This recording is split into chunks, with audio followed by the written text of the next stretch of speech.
రాష్ట్ర ప్రభుత్వం మనకి ఒక శాండ్ పాలసీ త్వరలో తీసుకురాబోతుంది. ప్రస్తుతానికైతే మన దగ్గర ఉన్నటువంటి స్టాక్ పాయింట్స్లో ఉన్నటువంటి శాండ్ని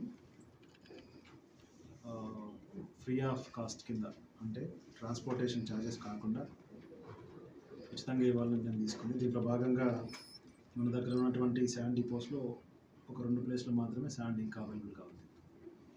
సో శాండ్లో కేవలం ఎక్స్కవేషన్ ఛార్జెస్ కానీ, అలాగే స్టాచ్యుటరీగా మనం కట్టవలసిన సెస్సులు ఇవి మాత్రమే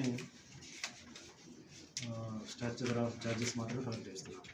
మన దగ్గర చూసుకుంటే ఉన్నటువంటి 2 పాయింట్స్లో ఒక టన్ను ఈ ఛార్జెస్ అంతా కలిపి ఒక టన్ను వచ్చేసి మనకి 192 రూపాయలు పడుతుంది. వీటితో పాటు ట్రాన్స్పోర్టేషన్ ఛార్జెస్ అనేది కస్టమర్ వారికి ఎంత రిక్వైర్మెంట్ ఉంటుందో దాని ప్రకారం తీసుకొని వెళ్ళాల్సి ఉంటుంది. సో ఈ సిస్టంలో గతంలో కంటే మనకి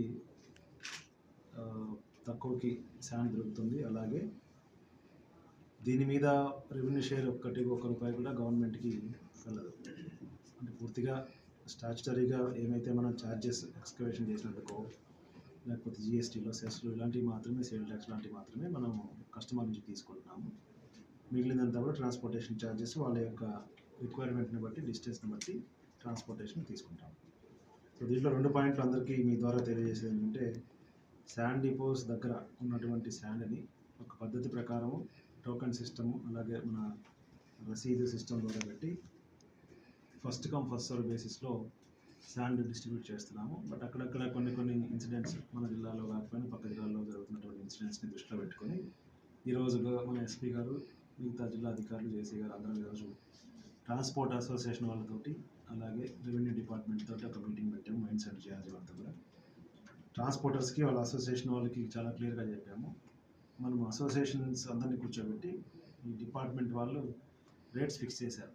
డిస్టెన్స్ని బట్టి స్లాబ్ సిస్టమ్ పెట్టారు. అది అందరికీ అనుకూలంగా ఉండే విధంగానే, ఎవరికి ఇబ్బంది లేకుండా ఈ రేట్స్ ఫిక్స్ చేయడం జరిగింది.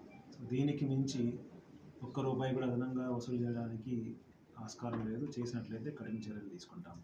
ఆ విషయం వారికి క్లియర్గా తెలియజేశాము. కొన్ని చోట్ల అక్కడక్కడ ఇన్సిడెంట్స్ ఉన్నాయి. సో మనము తక్కువ రేటుకి శాండ్ లేదా ఎక్స్కవేషన్ ఛార్జెస్ మనకి తక్కువ ఉన్నా కూడా ఉచితంగా ఇస్తున్నప్పటికీ ట్రాన్స్పోర్టేషన్ వల్ల రేట్ పెరిగిపోతుంది అనేది కూడా ఒకటి పబ్లిక్ నుంచి వస్తున్నటువంటి ఫీడ్బ్యాక్.